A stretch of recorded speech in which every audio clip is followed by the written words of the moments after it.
El mundo es para los que la tienen clara, para los que saben lo que quieren y van a buscarlo. Saben qué música escuchar, qué deporte hacer, qué teléfono tener, a quién seguir, qué postear, de qué hablar, cuándo divertirse y qué elegir. Impulsan el espíritu emprendedor. Son los que se informan de todo antes de tomar una decisión. ¿Cuál es la carrera que los apasiona? ¿En qué trabajar? ¿Dónde viajar? Quieren sobresalir. Son líderes naturales. Impulsan, aprenden, emprenden, apoyan y enseñan. Necesitan una universidad que piense igual que ellos, donde todos puedan proyectarse más allá del aula, perfeccionarse, globalizarse, validarse, porque los que la tienen clara no quieren esperar y no se conforman con ser uno más. La importancia de tener las cosas claras. Universidad Mayor, para espíritus emprendedores.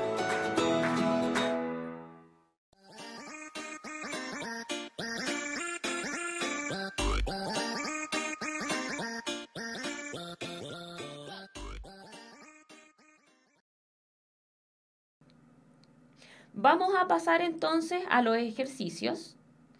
Y el primero de ellos va a decir: los países del mundo actual presentan diversas situaciones asociadas con su estructura de población. En este contexto, mientras los países desarrollados se enfrentan al envejecimiento de su población, los países más pobres deben enfrentar, entre otras situaciones, a: bajas tasas de fecundidad, b. altas tasas de mortalidad infantil, c. alta esperanza de vida femenina, d. bajos índices de crecimiento natural y e. postergación de la maternidad. Recuerden entonces leer bien los enunciados, analizar la materia y responder en concordancia con lo que le están preguntando. Vamos a esperar un momento para ver qué podemos observar. A ver. Y la respuesta correcta entonces va a ser las altas tasas de mortalidad infantil. A ver, analicemos entonces la pregunta. Los países del mundo actual presentan diversas situaciones asociadas con su estructura de población. Recuerdan que vimos características de la estructura de población. En este contexto, mientras los países desarrollados se enfrentan al envejecimiento de su población, los países más pobres deben enfrentar, entre otras situaciones, 1. bajas tasas de fecundidad. Recordemos, miren, voy a retroceder para que puedan analizar estos gráficos. Estos son los países, entonces, que están en vías de desarrollo, que tienen altas tasas de fecundidad. Y acá dice bajas tasas de fecundidad, por lo tanto la primera no. La tercera, alta esperanza de vida femenina. Recuerden que una de las características de los países en vías del desarrollo y subdesarrollados tiene que ver con los bajos índices de la esperanza de vida, independiente que sea femenino o masculino. La D, bajos índices de crecimiento natural. Podemos observar que no hay bajos índices, siempre va a ir en aumento, aunque sea pequeñito, ¿ya? Pero siempre va a ir en un poco de aumento. Y es la postergación de la maternidad. Generalmente el análisis de la postergación de la maternidad va a ir asociado a desarrollos culturales y socioeconómicos. En este sentido van a ser los países con mayor desarrollo quienes se van a caracterizar por tener una postergación de la maternidad. Por lo tanto, la respuesta correcta vendría a ser las altas tasas de mortalidad infantil, que vimos en la pirámide, que era una pirámide así. Seguimos, la segunda pregunta. Dice así. El gráfico adjunto muestra la distribución etaria de la población según regiones del mundo al año 2011. A partir de las condiciones socioeconómicas de las diferentes regiones del mundo y del análisis de dicho gráfico, es correcto inferir que al momento de realizar esta medición, 1. Europa era la región con la mayor esperanza de vida. 2. África era la región que representaba la más alta tasa de natalidad. 3. América del Norte exhibía mayores índices de natalidad y menor esperanza de vida que Oceanía. A ver, acá yo creo que les va a costar un poquito porque no se puede observar muy bien el gráfico. Y esto es súper relevante porque esta materia solo se incorpora en la PSU con gráficos, con análisis de gráficos. Ahora, es súper importante destacar que no es solo el análisis de gráficos lo que se releva en la PSU, sino que también en los conocimientos. Muchas veces, si nosotros sabemos y ya hemos estudiado los gráficos anteriores, podemos resolverlos sin mayores problemas y nos podemos demorar mucho menos en una pregunta que si analizamos el gráfico nos demoraríamos 2 o 3, incluso 3 veces más. Por ejemplo, acá tenemos las regiones, vamos a hablar de África, América Latina y el Caribe, Asia, Oceanía, América del Norte y Europa. Y acá va a estar dado entonces los segmentos etarios, de 0 a 14, de 15 a 24, de 25 a 50 y 59, perdón, y de 60 o más. Entonces voy a dar unos minutitos para que puedan responder. A, B, C, D o E.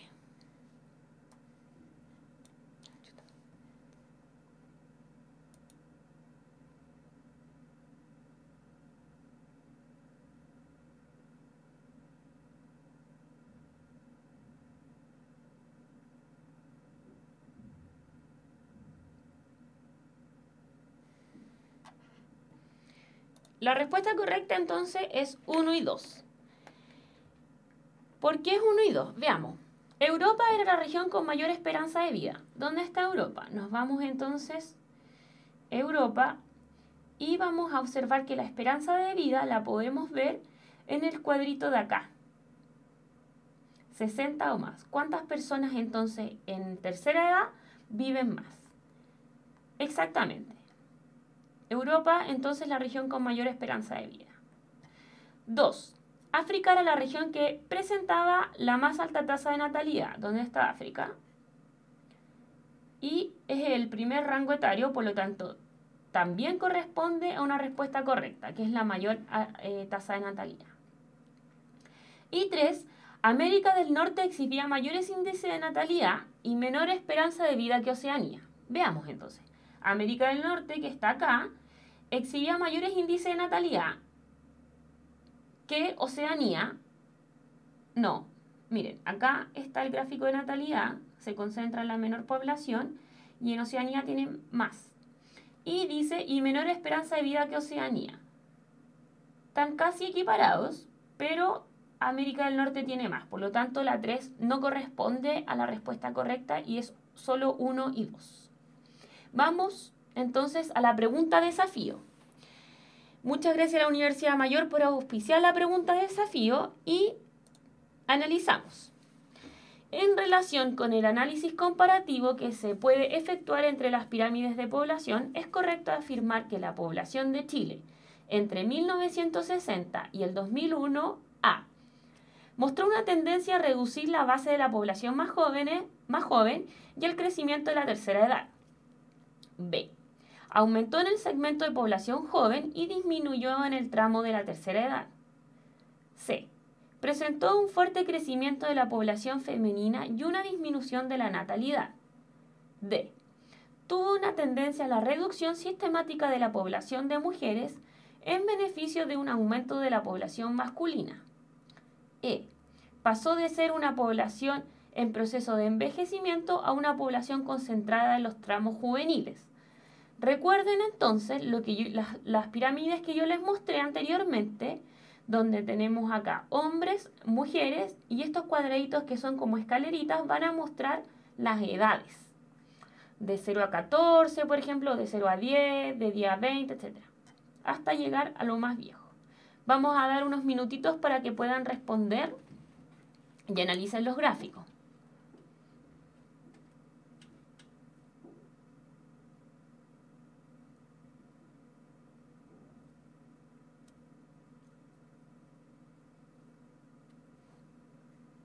Ya, pasemos a ver qué opinan de esta pregunta. Y la respuesta correcta es entonces la A.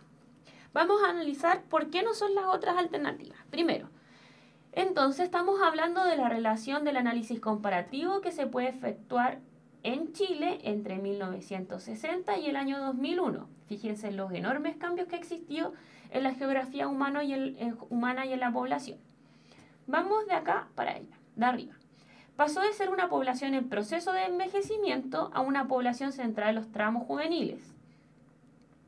Recuerden que estos son los tramos juveniles y los de arriba son los tramos de vejez. Por lo tanto, esto habla de tramos juveniles y de vejez. Y lo que pasó entonces fue que se fue envejeciendo la población. Fue disminuyendo el rasgo juvenil y aumentando el rasgo de la población. Por lo tanto, la E no corresponde. La D. Tuvo una tendencia a la reducción sistemática de la población de mujeres en beneficio de un aumento de la población masculina. Tenemos entonces que por este lado vamos a ver a los hombres y por este lado a las mujeres. Y es posible analizar que prácticamente es lo mismo. No se puede observar una tendencia a la reducción o al aumento de manera categórica entre hombres y mujeres. C. Presentó un fuerte crecimiento de la población femenina y una disminución de la natalidad. Disminución de la natalidad sí presentó, pero no podemos observar, en este gráfico al menos, que hay un fuerte crecimiento de la población femenina, ¿ya?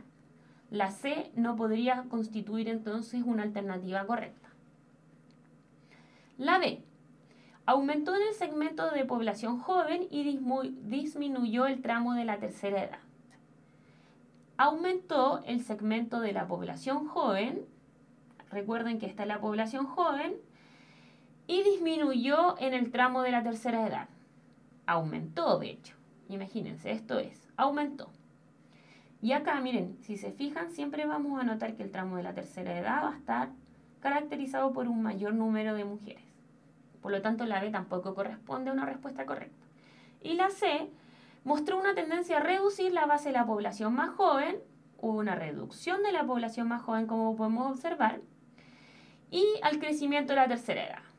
Y este gráfico entonces va a denotar lo que nosotros hablamos anteriormente, que es tan fundamental en la PSU, que son estos gráficos. Insisto, el primero habla entonces de un país subdesarrollado, el segundo habla de un país desarrollado y el tercero habla de un país en vías del desarrollo que para materias de la PSU, Chile entraría en esta categoría.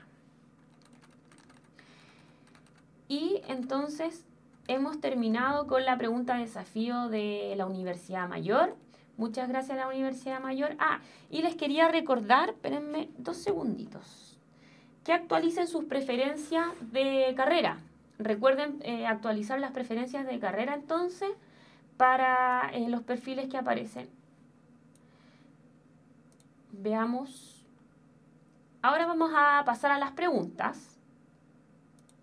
A ver, ¿por qué se dice que Chile? Recuerden, cuando hacen una pregunta, los por qué siempre van separados y con acento, ¿ya? ¿Por qué se dice que Chile es un país en vías de desarrollo, si por lógica se espera que en el 2050 haya una alta tasa de mortalidad por la cantidad de fecundidad y natalidad que hubo entre los años 1960 y 1980? A ver, no entiendo bien la pregunta. ¿Por qué se dice que Chile es un país en vías de desarrollo?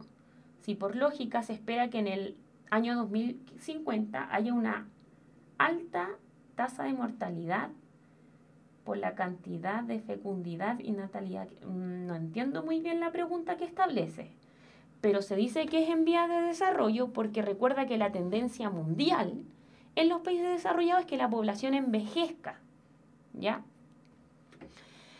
Y que la natalidad se postergue. Y como la natalidad se posterga, hay menos nacimientos. Pero sí, miren, es súper...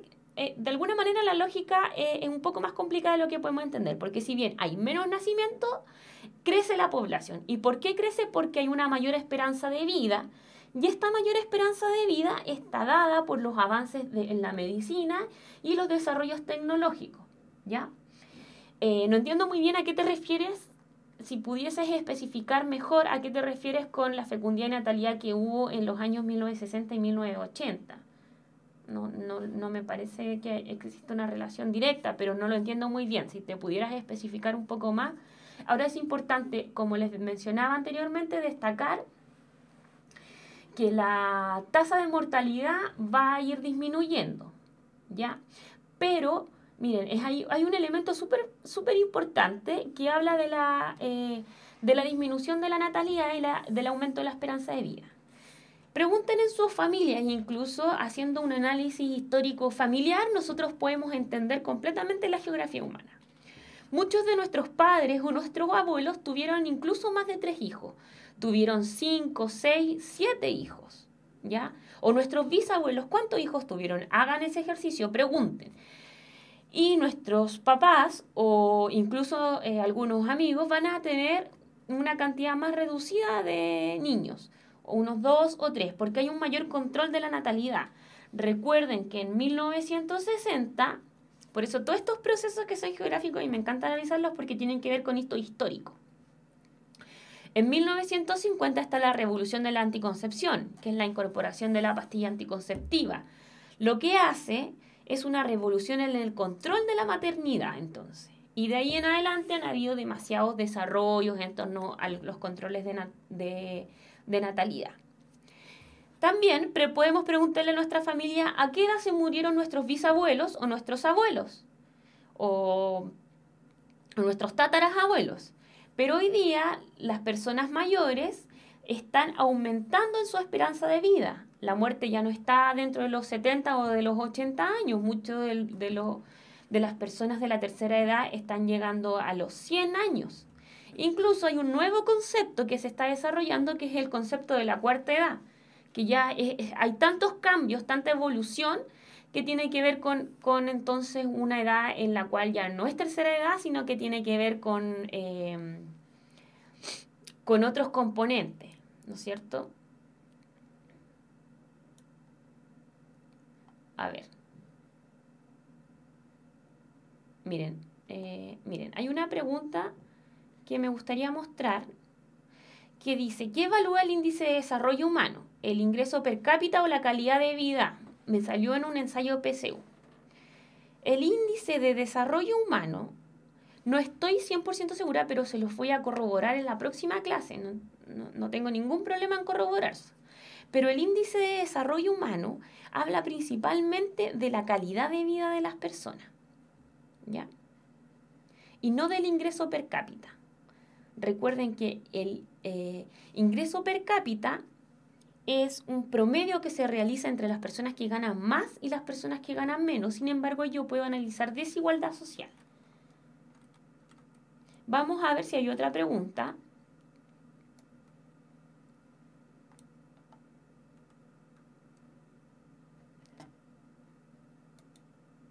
Miren, vamos a incorporar esta pregunta que no necesariamente tiene que ver con la materia, pero que puede ser un buen tips. A ver. Hola profesora, una consulta. Estoy estudiando historia un poco atrasada porque solo me piden el 10%. Me imagino que es la carrera que tú quieres estudiar. Estoy estudiando todos los días. ¿Qué métodos me recomienda para ejercitar más y comprender? Muchas gracias. Es súper interesante lo que plantea Pabla Hidalgo. Primero porque yo siempre me tengo que fijar en el mayor porcentaje que me piden para entrar a una carrera. Entonces es mucho más importante que si yo abarco todas las materias, esto es una técnica mía, no quiere decir que sea la que tienen que seguir chiquillos, es lo que yo puedo plantear.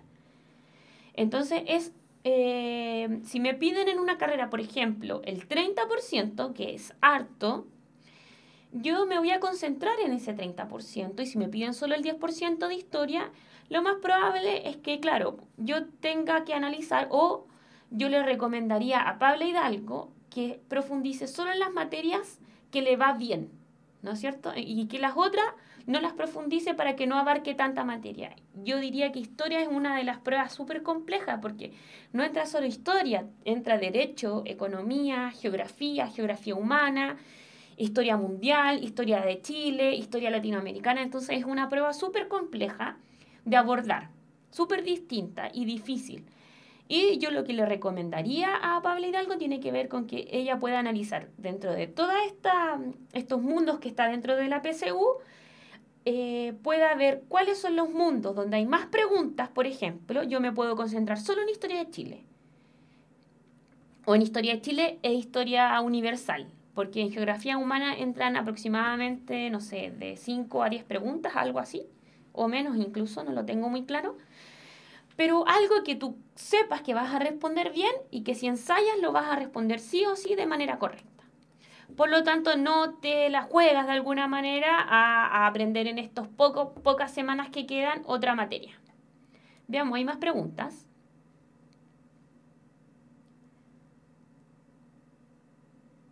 Miren, me están respondiendo entonces lo que yo había tratado de decir, que tiene que ver con que el índice de desarrollo humano se debe más que nada a la calidad de vida de los habitantes en contexto de salud, educación y cultura. Muchas gracias al que corroboró mi pregunta. A ver. ¿Tenemos más preguntas? Creo que sí. Mostremos. Hola, profe, soy Vanessa. Hola, Vanessa. Me salió en un ensayo PSU una pregunta con respecto a los planos concéntricos, modelo sectorial y polinuclear. ¿Entra eso en este ítem? Vanessa, ¿podrías especificar a qué te refieres? ¿En qué contexto te están preguntando de urbanización? ¿Los distintos planos que existen? ¿Podrías hablar de eso? Ahora, si estos modelos sectorial y polinuclear te refieres, tiene que ver más bien con que te van a preguntar sobre distintos planos que hay en las ciudades, ¿ya?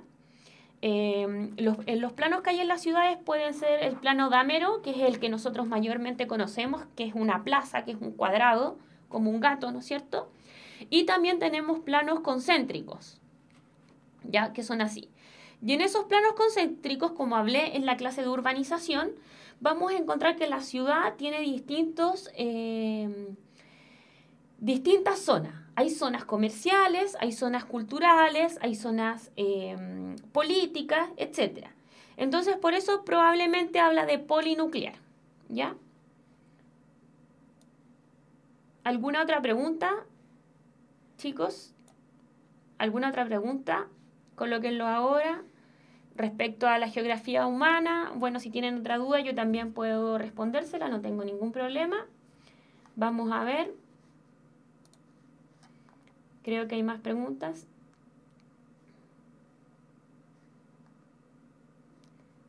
A ver.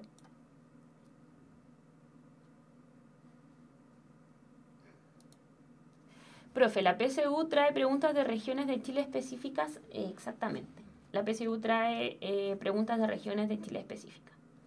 ¿Ya? Recuerden que falta súper poco para la PSU, por lo tanto, profundicen en los temas que ya saben, porque es importante entonces que ustedes estén seguros de marcar su respuesta correcta. No jueguen al azar en la PSU. Miren, esta pregunta es importante. Hablamos de migración, ¿no es cierto? Hoy día la PSU releva el contexto de la migración y pregunta sobre esto. De hecho, pregunta sobre los prejuicios que hay respecto de la migración. Y preguntan entonces, yo tengo una duda, ¿un país puede restringir el acceso a los inmigrantes? Sí puede, completamente. De hecho, es más, la migración hoy día es una migración que está casi completamente controlada.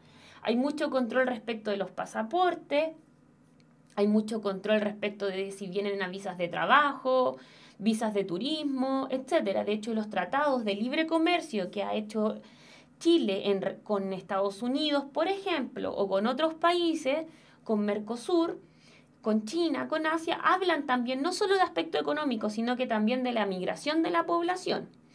Muchos de los acuerdos que ha realizado Chile ha ido en torno a poder regular el acceso a inmigrantes. La regulación no solo tiene que ver con la restricción, sino que la regulación también tiene que ver con la aceptación, pero con los papeles, ¿ya? Y efectivamente sí lo puede restringir, lo puede controlar, pero siempre existe la inmigración ilegal, ¿no es cierto? Ahora, en el caso de Chile, muchas de las migraciones existentes tienen que ver con prácticas y con acuerdos que ha firmado Chile con otros países. Incluso imagínense que antes para viajar a Estados Unidos uno necesitaba una cantidad de papeles enorme y pagar una suma súper importante. Hoy día existe una visa que se llama la ESTA y esa visa permite y facilita el viaje a Estados Unidos de chilenos. Veamos si hay más preguntas. Miren, a ver. ¿Hasta qué capítulo más o menos debería estudiar de la Constitución? No es necesario que tú te leas la Constitución para poder dar una buena PSU en torno a esa materia. Ya vamos a analizar la próxima semana, en todo caso, Derecho. No se preocupen, vamos a ver Derecho y vamos a ver Economía. Pero no te compliques con leer la Constitución chilena, aunque es un cuadernito súper chiquitito, pero no es necesario que tú puedas analizar la Constitución para rendir una buena PSU. Tienes que saber distintos conceptos como Estado, por ejemplo, soberanía, nación, que no tienen que ver con la Constitución. De hecho, te vas a complicar mucho más si lees la Constitución porque está escrito en lenguaje más complejo, ¿ya? Yo te recomendaría que no la leyeras, al menos en este periodo, que es un periodo de mayor estrés para dar la PSU, sino que concéntrate en leer en los libros de texto, a veces en Google tiene buenos manuales, de qué es lo que entra en la Constitución, ¿ya? Pero no te recomiendo leer hoy en día, leer la Constitución. ¿Quedó claro? Chiquillos, unas últimas preguntas, si las tienen ahora es cuando tienen que colocarlas para poder responder todas las dudas. Recuerden que después vamos a comenzar a trabajar Derecho y Economía, que son materias un poco más áridas porque generalmente a las personas que estudian historia o que les gusta la historia no entienden mucho o les es un poco más complicado. Veamos. ¿Hay más preguntas?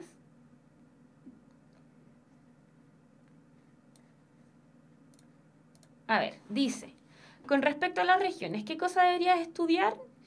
Deberías estudiar geografía básica de las regiones, por ejemplo, características de la vegetación, sobre todo en la región metropolitana y en las regiones más extremas. Deberías estudiar características de la de la economía, por ejemplo, qué características tiene, en qué se caracteriza la región metropolitana en comparación con el norte. Entonces nosotros sabemos que el norte se caracteriza por el desarrollo de la minería, por la explotación de la minería, y sabemos que la región metropolitana y la zona central se caracteriza por los servicios. Cosas de esa índole. A ver, ¿qué más? Me gusta que pongan preguntas que no tienen que ver mucho con la materia, porque habla como de las dudas que tienen respecto de la relación de la materia con la actualidad. ¿Por qué cuesta tanto cambiar la Constitución?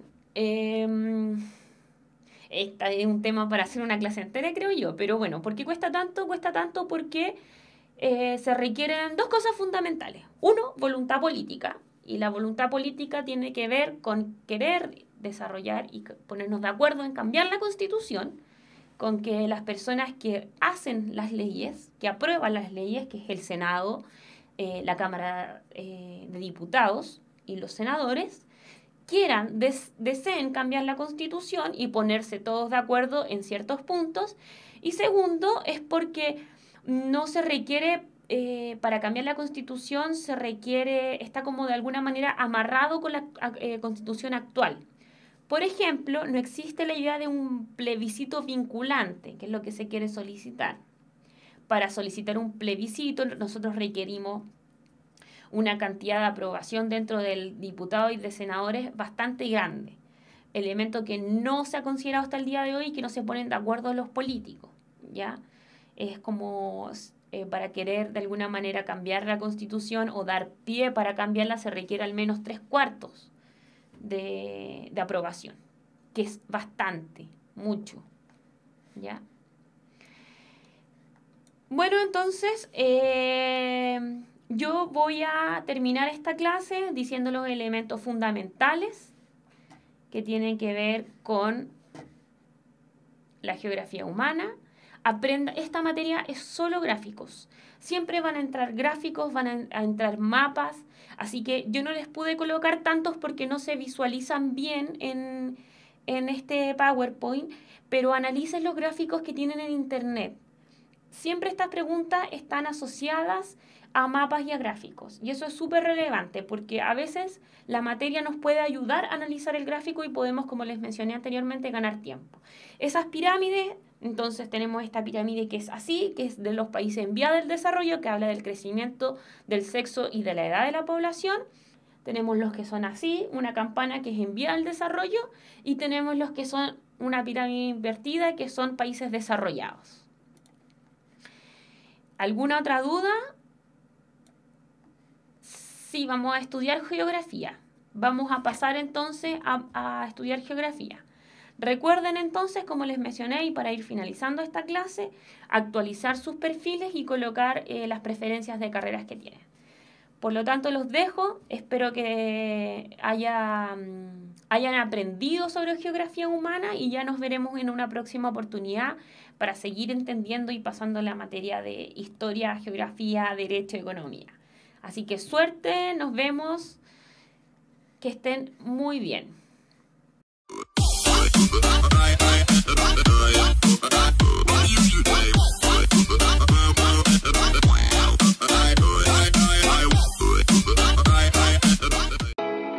El mundo es para los que la tienen clara, para los que saben lo que quieren y van a buscarlo. Saben qué música escuchar, qué deporte hacer, qué teléfono tener, a quién seguir, qué postear, de qué hablar, cuándo divertirse y qué elegir. Impulsan el espíritu emprendedor. Son los que se informan de todo antes de tomar una decisión. ¿Cuál es la carrera que los apasiona? ¿En qué trabajar? ¿Dónde viajar? Quieren sobresalir. Son líderes naturales. Impulsan, aprenden, emprenden, apoyan y enseñan. Necesitan una universidad que piense igual que ellos, donde todos puedan proyectarse más allá del aula, perfeccionarse, globalizarse, validarse, porque los que la tienen clara no quieren esperar y no se conforman con ser uno más. La importancia de tener las cosas claras. Universidad Mayor, para espíritus emprendedores.